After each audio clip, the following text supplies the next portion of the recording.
Gente, nós estamos aqui com o Mar da Galileia ao fundo, não muito distante de nós, à direita nós vamos encontrar a cidade de Cafarnaum, onde Jesus morava.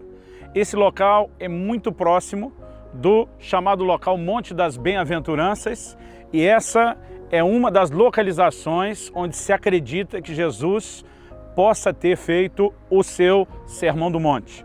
Na verdade, a referência mais antiga de reconhecimento estava aqui, com uma igreja da época do período bizantino. Nós estamos em locais muito próximos.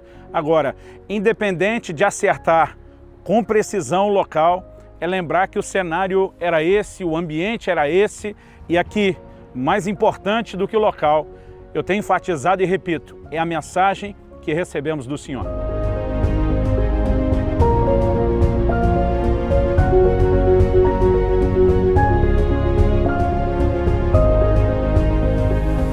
Algo interessante para a gente observar é que a palavra de Deus diz em Mateus 4:25, é o último versículo do capítulo 4 de Mateus, que antecede o início do Sermão do Monte. Diz assim: e da Galileia, é a região onde nós estamos, Decápolis, do outro lado do Mar da Galileia. Esse é um grande lago de água doce. Do outro lado nós temos Decápolis, era um conjunto de 10 importantes cidades romanas que estava do lado de lá e já era uma região diferente da Galileia.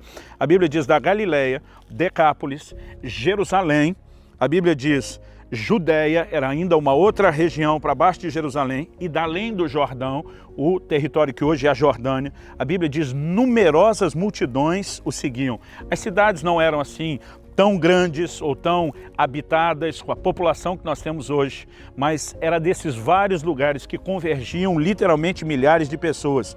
O versículo 1 do capítulo 5 diz que Jesus, vendo as multidões, subiu ao monte.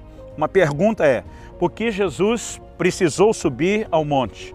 Uma das respostas óbvias é, não havia espaço suficiente nessas pequenas cidades na costa do Mar da Galileia para acomodar tanta gente. Eles precisavam de espaço, não tinham nenhuma grande arena para comportar essas multidões. E aqui nós tínhamos nessa região campo aberto. Isso permitia que multidões fossem acomodadas.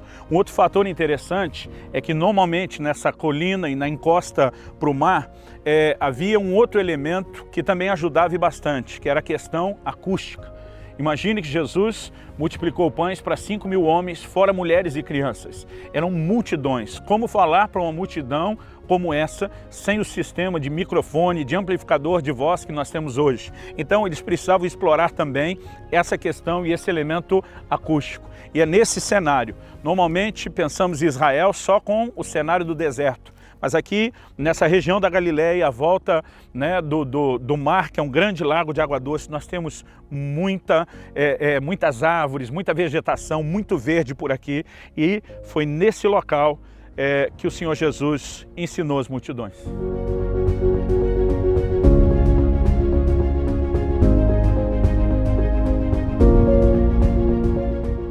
O Monte das Bem-aventuranças, ele tem vista para a planície de Genezaré, numa extensão de mais ou menos 6 quilômetros de comprimento. Esse lugar era famoso desde os tempos de Jesus, chamado por Flávio Josefo, historiador, de o coroamento da natureza. O verde aqui dessa região é impressionante.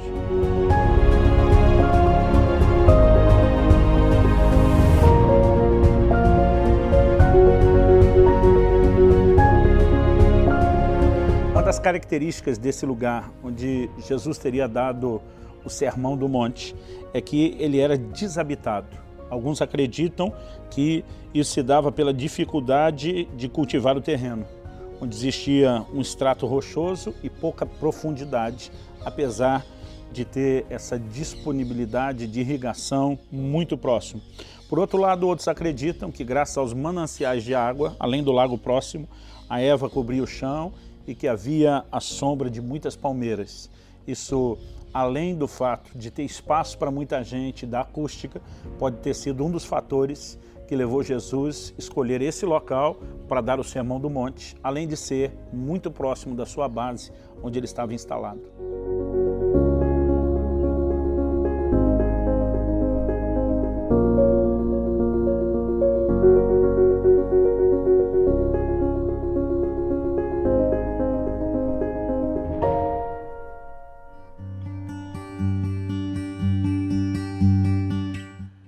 Em Mateus, no capítulo 5, a partir do versículo 17 até o versículo 20, nós lemos a seguinte declaração de Jesus: não penseis que vim revogar a lei ou os profetas. Não vim para revogar, vim para cumprir.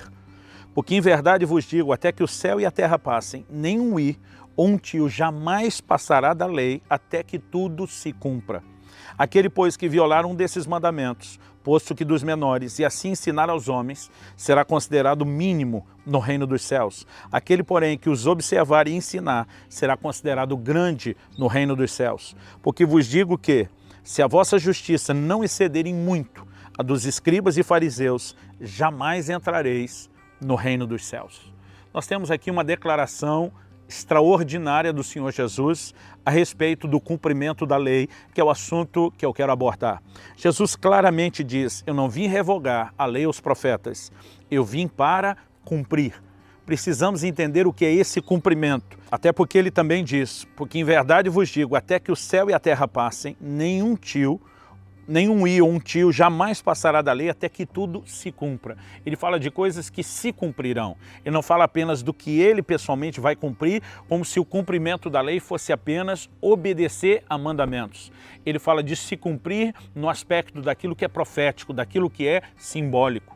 Então nós precisamos entender a declaração do Senhor Jesus. Eu já ouvi muitas vezes a declaração de Paulo aos Romanos, que diz que o fim da lei é Cristo, e já ouvi pessoas que têm levado isso a extremos, quase como quem diz que agora em Jesus não tem lei nenhuma, embora o Novo Testamento fale da lei de Cristo, embora o Novo Testamento apresente declarações claras do Senhor Jesus sobre nos dar um novo mandamento, a pessoas que acabam não entendendo essas verdades. Então, vamos entender primeiro a declaração: vim cumprir e não revogar. Em primeiro lugar, temos que entender que Jesus está propondo atualizações. Eu gosto de usar essa palavra da lei de Moisés. Ouviste o que foi dito aos antigos, eu porém vos digo. Esse eu porém vos digo, é lógico que Jesus está dizendo, eu vim acrescentar algo mais, eu vim elevar isso a um novo nível, a um novo padrão.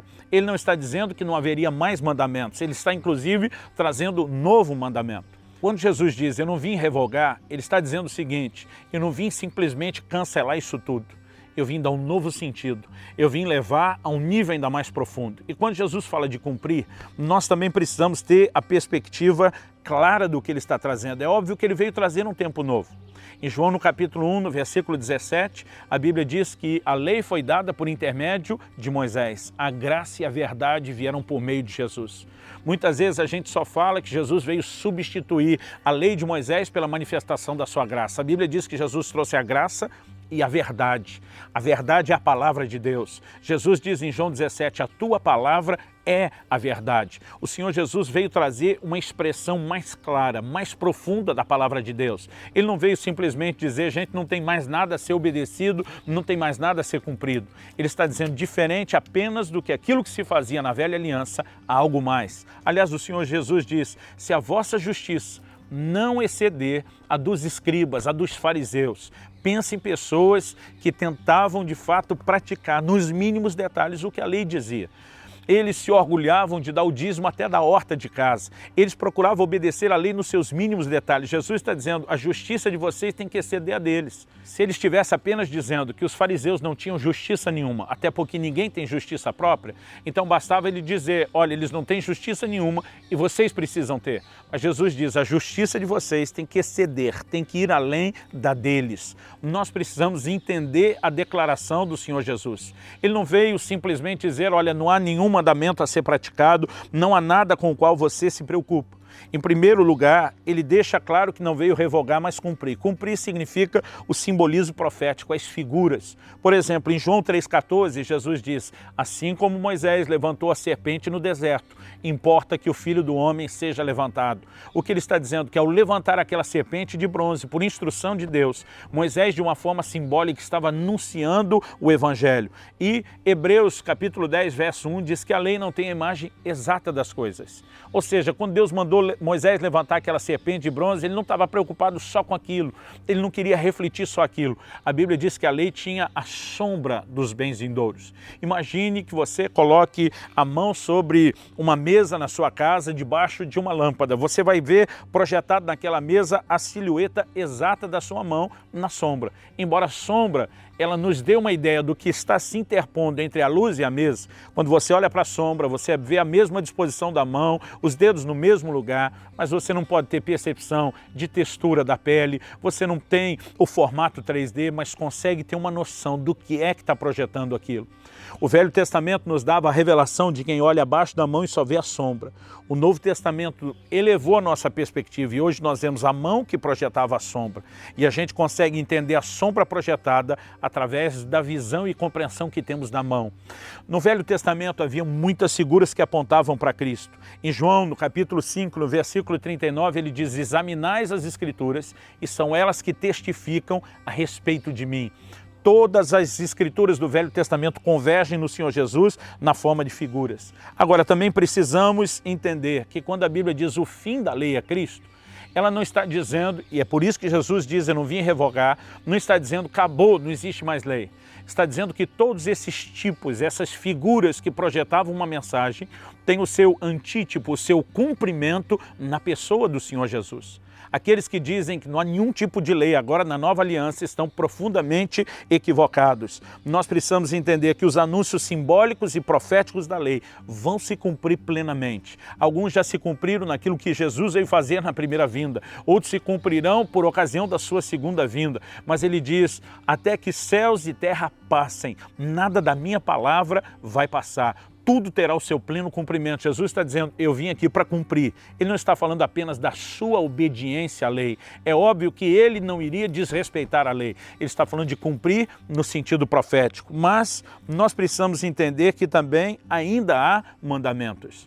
O livro de Hebreus nos diz que quando a mudança de sacerdócio, e ele está falando isso dizendo que o sacerdócio levítico do Velho Testamento passou e que uma nova ordem sacerdotal em Cristo foi estabelecida, a ponto dele dizer que Cristo é sacerdote segundo a ordem de Melquisedeque. Ele diz quando a mudança de sacerdócio, forçosamente a mudança de lei. Isso está lá em Hebreus capítulo 7, versículo 12. Então a Bíblia diz que houve mudança de lei. Não houve simplesmente a remoção da lei para estarmos sem lei nenhuma. Aliás, o Senhor Jesus diz em Mateus 28, lá nos versículos 19 e 20, na grande comissão, ele diz, ide, façam discípulos das nações, batizem eles e ensinem-os a guardar tudo o que eu vos tenho ordenado. Então Jesus veio estabelecer mandamentos que deveriam ser obedecidos e praticados não só pelos judeus que estavam debaixo da lei e que ouviam, mas para os gentios que seriam evangelizados. Aliás, Jesus diz, esse evangelho será pregado no mundo todo e o fim não acontecerá sem que primeiro o evangelho seja pregado. Ele estava dizendo que era o mesmo evangelho. Nós olhamos e reconhecemos que o evangelho que Jesus pregou é o mesmo evangelho que os apóstolos continuaram. Hebreus 2,3 nos fala da salvação que inicialmente foi anunciada por nosso Senhor e continuada pelos apóstolos. Então, ainda a lei, ainda a mensagem. Mateus 24,14, Mateus 26,13 são os textos que nos mostram que é o mesmo evangelho que vai ser pregado até o fim. Para esses que alegam que não há mais lei na nova aliança, eu digo, Jesus diz, um novo mandamento vos dou. O que houve foi mudança de lei e não a remoção da lei. Agora, o Senhor também falou a respeito da observância ou da violação desses mandamentos, produzindo recompensas. Quando ele diz, se alguém violar um desses mandamentos e assim os ensinar aos homens, ele não está falando só de uma violação de quem não cumpre. Ele está falando de gente que muda a aplicação. A responsabilidade do ensino é enorme. A responsabilidade de quem ensina é gigantesca. Muitas vezes o meu coração se entristece de ver gente falando muita bobagem, de ver pessoas que às vezes são neófitos, novos convertidos, ainda não foram sequer discipulados o suficiente, mas acreditam que porque tem uma certa popularidade até usando as ferramentas de internet e rede social, eles já podem sair doutrinando todo mundo. Isso é algo muito sério. Tiago escreve e diz, nós mestres sabemos que receberemos mais duro juízo. Toda pessoa que ensina está debaixo de uma responsabilidade e será julgada de acordo com aquilo que ensina. Nesse texto de Mateus 5,19, quando Jesus fala de alguém violar um dos mandamentos, ele diz ainda que dos menores, e ensinar aos homens. Ele não está falando apenas da violação de não obedecer, ele está falando da mudança de sentido e levar as pessoas a acreditarem na palavra de Deus de uma forma equivocada. Jesus diz, ele será considerado o menor no reino dos céus. Ou seja, não está falando de alguém que viola mandamento não praticando a ponto de ficar fora do reino pela sua desobediência. Está falando de gente que se conserva no reino, mas que será julgada por conta disso. Então, da mesma forma como nós vemos ele falar isso, ele também diz também o seguinte: todo aquele que os observar e ensinar, além de guardar, além de ser exemplo, ter um ensino maduro, esse será considerado grande no reino dos céus. Precisamos, portanto, reconhecer que não apenas há mandamentos claros que nós temos que obedecer, mas entender que essa prática não só nos abençoa, mas faz de nós pessoas que têm a maturidade de poder ser instrutores de outros. Eu não acredito que só aqueles que têm um chamado de ensino podem ensinar a níveis diferentes e medidas de ensino diferentes. Embora a Bíblia diz que Deus estabeleceu uns como mestres, não foram todos. Por outro lado, o livro de Hebreus diz: em razão do tempo decorrido, cada um de vocês já deveriam ser mestres. Há um nível de ensino, de influência pessoal, de discipulado, de cuidado que todos nós não só podemos, mas que cada um de nós deve praticar. Agora, há um nível de chamado distinto para o qual Deus também dá uma graça e um comissionamento, e aqueles que não têm não deveriam transitar nessa área. Mas vamos finalizar agora falando da justiça. O Senhor Jesus diz: vos digo que se a vossa justiça não excederem muito a dos escribas e fariseus, jamais entrareis no reino dos céus. Observando o que Jesus falou, a declaração sobre a justiça dos fariseus tem a ver com observar a lei. O contexto do que nós estamos falando é observar a lei. Então, Cristo não está validando a justiça própria, como falei antes. A palavra de Deus nos mostra um fariseu que entra no templo, está registrado lá em Lucas 18, de 9 a 14, ele começa a se orgulhar, porque ele pratica, ele obedece à lei. Jesus diz que ele não desceu justificado. Quem foi justificado foi o outro, publicano, pecador, que clamava misericórdia. Porque justificação não vem do nosso comportamento, vem de arrependimento e de apropriação pela fé do que o Senhor oferece. Agora, o conceito que Jesus está apresentando é de observar a palavra de Deus. Precisamos entender a distinção entre a velha e a nova aliança. Hebreus capítulo 8, versículo 6, diz que nós temos uma nova aliança, baseada em melhores promessas. Não só diz que essa aliança é superior, eu gosto da tradução que diz uma superior aliança, baseada em melhores promessas e que tem como fiador o próprio Jesus. Agora, eu acho interessante a gente falar de uma nova e superior aliança, baseada em melhores promessas, tendo Jesus como fiador, mas que apresenta diante de nós algo menor ou inferior do padrão de obediência que a velha aliança apresentava. A mudança entre velha e nova aliança não é ausência de mandamentos. Na velha aliança, Deus provou através dos mandamentos dados que o homem não tinha condições de si mesmo de vivê-los e praticá-los. Na nova aliança nós recebemos uma graça que não apenas nos tira do pecado por ocasião da salvação, mas nos empodera para viver longe e distante do pecado, viver a santificação, poder obedecer à palavra de Deus, poder andar naquilo que Deus tem. Eu diria que uma boa distinção entre a velha e a nova aliança é: nas duas nos foram dados mandamentos. Nas duas, a palavra de Deus tem que ser obedecida. Nas duas, haveria consequências para quem não obedecesse. Depois dessas similaridades, qual é a distinção? A distinção é que na antiga aliança, nós não tínhamos condições de obedecer. Na nova aliança, nós temos condições de obedecer. Então, vamos focar no cumprimento da lei. O próprio Tiago diz que não adianta sermos ouvintes, mas temos que ser praticantes da palavra. Há uma palavra que nos é ensinada que tem que ser praticada, que tem que ser vivida. Ser cristão é não apenas ouvir o que Jesus fala, é reproduzir isso na prática. O Senhor falou a respeito daquele que ouve a sua palavra e as pratica, e do que ouve e não pratica. O que ouve e não pratica tem prazo de validade na sua fé. Sua casa desmoronará. Ele não tem estruturas para quando vier qualquer tipo de oposição na figura da tempestade. Aquele que pratica, ele cavou uma profunda vala. Ele colocou alicerce sobre a rocha. A minha, a sua vida tem que ser alicerçada na palavra de Deus, no ensino de Cristo, no comprometimento com a palavra. Nós temos que andar por ela. Esse posicionamento de cumprimento da lei, da nova lei, a lei de Cristo, irá nos conduzir ao padrão de justiça estabelecido por Deus. Há uma justiça que nos foi imputada em Cristo e nós precisamos permanecer nela, porque ela pode ser comprometida com o pecado. Mas quando confessamos nossos pecados, Ele não só nos perdoa, Ele purifica da injustiça, da não justiça e nos devolve esse trilho, o trilho da obediência, na qual eu e você temos que andar. Nos próximos minutos, eu convido você a participar de uma conversa prática com a minha família de aplicação dessas verdades.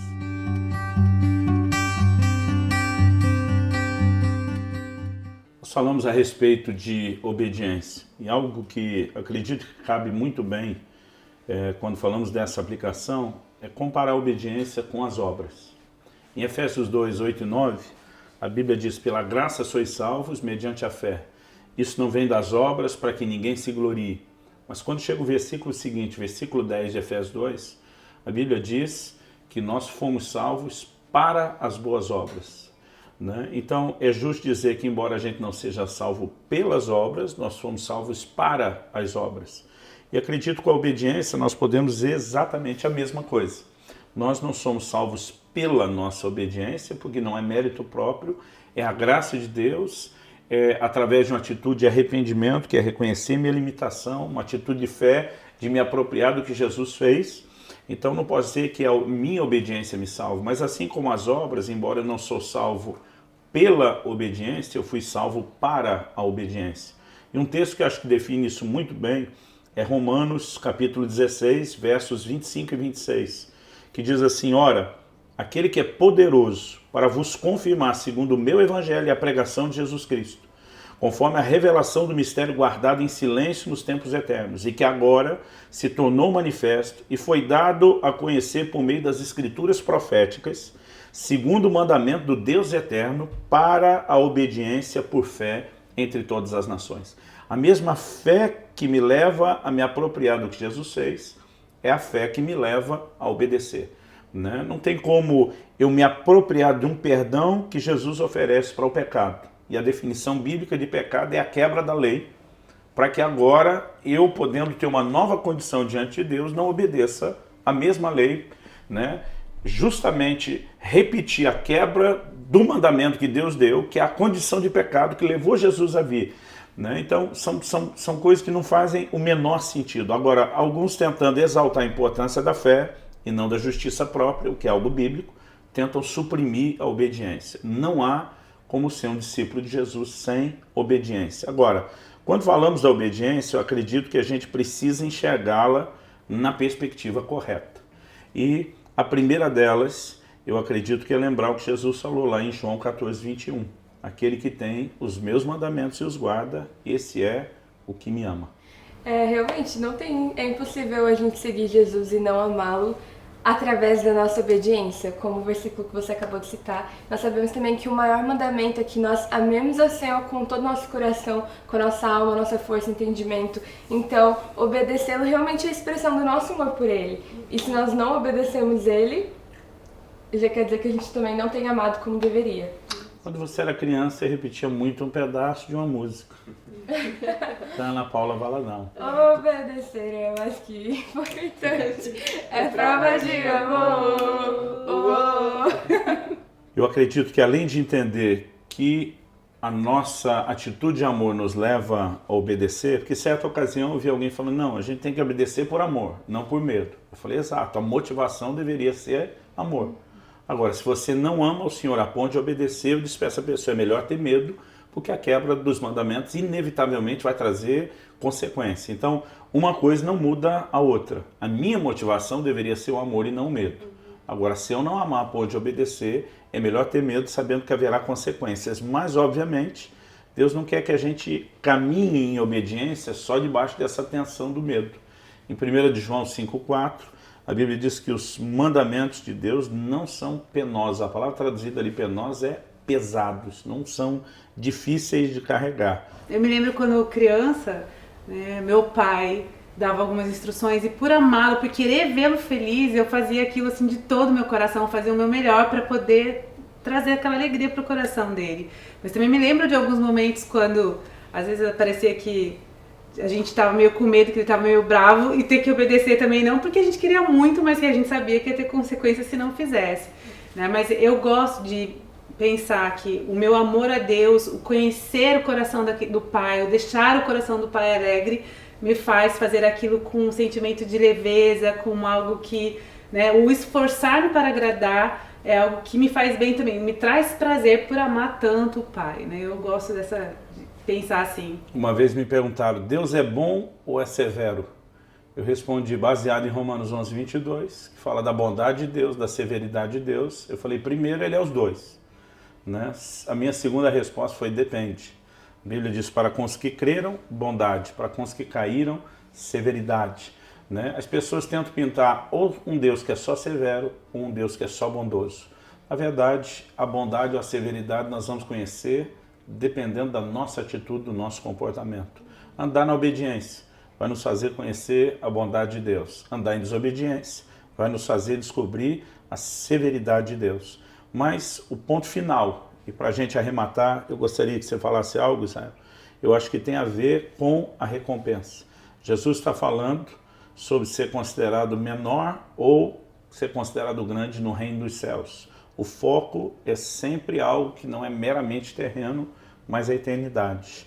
A gente vê, de acordo com a Escritura, que existe uma certa obediência que leva, né, a gente a um outro nível de recompensa. E que a desobediência no contraponto também pode diminuir essa certa recompensa.